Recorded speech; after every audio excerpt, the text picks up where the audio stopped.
देश दिशा और दशा के लिए किसकी ओर देखता है? या तो नेता या धार्मिक गुरु।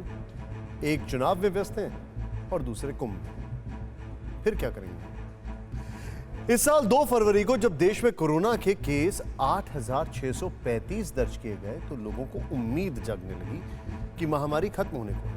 यहां तक कि सरकारें पेंडेमिक की जगह एंडेमिक का नारा लगाने लगी थी।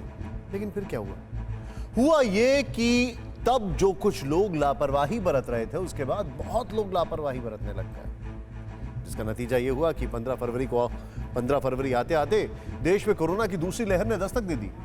उस दिन भी देश में एक दिन में 9,086 नए केस आए। लेकिन उसके बाद से हालात ऐसे हाथ से निकलते गए कि कल देश में करीब 1,70,000 मामले सामने आए। मतलब इस दूसरी लहर में अब तक डेली केस के आंकड़े 1,770% की बढ़ोतरी के साथ देखे गए हैं और देश की टेंशन उससे कहीं ज्यादा बढ़ चुकी है। कोरोना के खिलाफ लड़ाई में हिंदुस्तान को यह समझना पड़ेगा कि आस्था जरूरी है तो आपदा में एहतियात बरतना भी जरूरी है। यह इसलिए भी अहम हो जाता है कि कल से नवरात्रों की शुरुआत हो रही, रमजान की भी शुरुआत हो रही है। आस्था के लिहाज से दोनों का ही बहुत महत्व है, लेकिन आपदा के इस काल के लिहाज से वो तमाम सावधानी बरतना भी जरूरी है जो कोरोना को दूर रखने और फैलने से रोकती है। अब हम कोरोना के एक और मकड़जाल की ओर बढ़ते हैं और ये कोरोना का टेस्ट है। ये सभी को समझना होगा कि कोरोना को दबाने या छिपाने से बीमारी दूर नहीं होती, बल्कि गंभीर हो जाती है। इस बात का ख्याल आम लोगों को रखना होगा, सरकारों को रखना होगा, धार्मिक स्थलों को रखना होगा, धर्मगुरुओं को रखना होगा, लेकिन इसके साथ ही एक और बात पर जोर देना होगा और उसके लिए शासन प्रशासन को नाइट कर्फ्यू जैसी पाबंदियों से ज्यादा एक्टिव होना पड़ेगा। और वो है टेस्टिंग, जिसको लेकर बढ़ती गई कोताही बहुत भारी पड़ रही है। चंद हफ्ते पहले तक जहां कोरोना कंट्रोल में दिख रहा था, अब वहां आउट ऑफ कंट्रोल होता जा रहा है।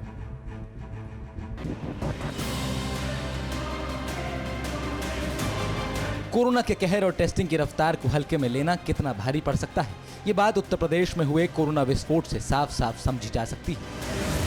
11 अप्रैल को उत्तर प्रदेश में 15,276 नए केस मिले, जिन्होंने इस साल का ही नहीं बल्कि पिछले साल का भी रिकॉर्ड तोड़ दिया।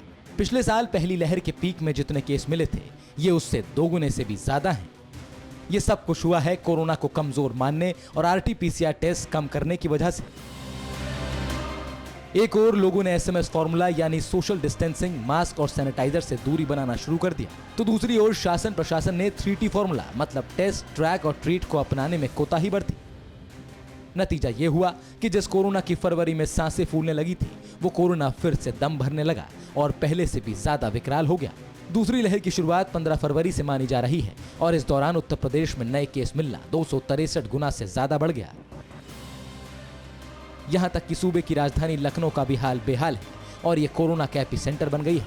पूरा शहर, पब्लिक और प्रशासन दोनों की लापरवाही का खामियाजा भुगत रहा है। अगर लोग लापरवाही ना बरतते और प्रशासन वक्त पर टेस्टिंग करके संक्रमितों की पहचान करता, उनके संपर्क में आने वालों को ट्रेस करता और वक्त रहते ट्रीटमेंट मिल जाता, तो शायद हालात इतने ना बिगड़ते। लेकिन हकीकत यह है कि हालात इतने बिगड़ जाने के बावजूद भी टेस्टिंग के मोर्चे पर नवाबों का शहर नाकाम होता दिख रहा है। यहाँ पर कोविड की जांच होती थी, सरकार कह रही है कि हमने जांच क्षमता बढ़ाई है। डीजी से हमारी बात हुई, उनका कहना है कि आज उत्तर प्रदेश में 2 लाख से ज़्यादा सैंपल्स की जांच हुई है। अब वो जांच कैसे हुई है पता नहीं, एंटीजन उसमें बहुत ज़्यादा है, क्योंकि RT-PCR जांच केंद्र जितने भी हैं, जहाँ जहाँ हम गए हैं वहाँ वहाँ अव्यवस्थाएँ अपार मिली हैं। कितने सैंपल लेते हैं? हाँ, रिकॉर्ड नहीं है। तस्वीर ये है कि यहाँ पर जाँच नहीं हो रही है। राज्य सरकार को चाहिए कि वो क्षमता बढ़ाए। डीजी भी कह रहे हैं क्षमता बढ़ रही है, लेकिन क्षमता बढ़ेगी कैसे जब प्राइवेट जो अस्पताल हैं जो जांच करते थे उनका ये हाल होगा कि सवेरे से यहाँ पर एक भी जांच नहीं हुई है। TV9 भारतवर्ष की पड़ताल में ये साफ हो गया, चाहे लखनऊ के सरकारी अस्पताल हो या फिर निजी लैब्स, कहीं RT-PCR टेस्ट एक दिन से बंद है तो कहीं 2 दिन से बंद। मतलब करीब करीब सबने ही हाथ खड़े कर दिए हैं और इसी वजह से कोरोना के हाथ मजबूत होते जा रहे हैं।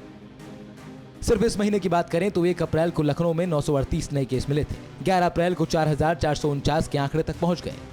मतलब 374% का इजाफा, यानी लखनऊ कोरोना के पंजों में बुरी तरह से फंस गया है। ऐसा नहीं है कि हाल सिर्फ लखनऊ में ही खराब है, झांसी में भी इस महीने कोरोना के डेली केस में 6.5 गुना की बढ़ोतरी हुई है। लेकिन इसके बावजूद जिला अस्पताल में RT-PCR टेस्ट को लेकर लापरवाही बरती जा रही है। जहां टेस्ट होता है वहां खाली कुर्सियां मिलती हैं और स्टाफ नदारद। आरटीपीसीआर टेस्टिंग को लेकर बढ़ती जा रही लापरवाही की तस्वीरें बरेली से भी हैं। जिला अस्पताल में लोग टेस्ट के लिए तो आ रहे हैं, लेकिन उनका टेस्ट नहीं किया जा रहा और उसके ऊपर से सोशल डिस्टेंसिंग का भी माखौल उड़ाया जा रहा है। ये अपने मिलने वालों जांच कर रहे हैं, पुलिस वालों जांच कर रहे हैं, स्टाफ की पब्लिक को बेवकूफ बनाए पड़े ये लोग। फार्म सबके गायब कर देते, मर्जी चार्ज उसके फार्म निकाल लेते कर रहे हैं। कोई ना सारा नंबर है ना कोई लाइन है, प्रूफ दिखा रहे देखो ये मेरी मदद भर्ती है ये। रियलिटी चेक के दौरान हमारी टीम जब मुरादाबाद पहुंची तो वहां तस्वीर कुछ अलग दिखी।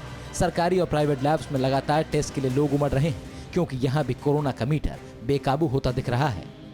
देखिए, ये हर दिन की अलग अलग होती हैं, प्राइवेट और सरकारी की। हमारे सरकारी क्षेत्र में औसत दर्जे में 2500 जांचें करने का प्रयास कर रहे हैं। किसी दिन 2500 हो जाती हैं, किसी दिन थोड़ी बहुत कम हो जाती है।